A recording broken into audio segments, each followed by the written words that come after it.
Okay, so how important is the PPF's investment strategy to the organisation's ongoing success? Well, that's extremely important.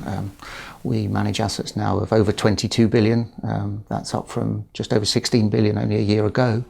And as I mentioned earlier, we generated an investment return of 25.9%. Now, a lot of that comes from the way that we match our liabilities. So, as you'll be aware, interest rates have come down a huge amount over the last 12 months.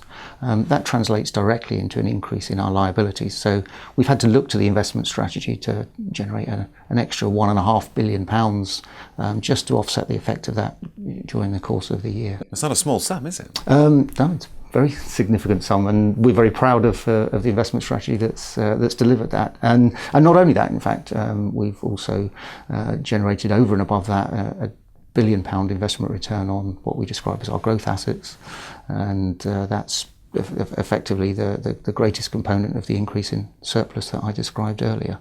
So we're proud of our strategy, and we think it's innovative. A good example of that innovation was back in June of 2014, where we made the first significant investment in our hybrid investment strategy. So we invested in an office development known as Spinning Fields, that's in Manchester.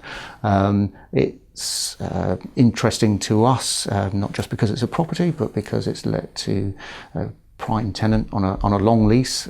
So it generates long-term, stable and inflation-linked cash flows, and that's exactly what our liabilities to our members are. So that's very attractive to us.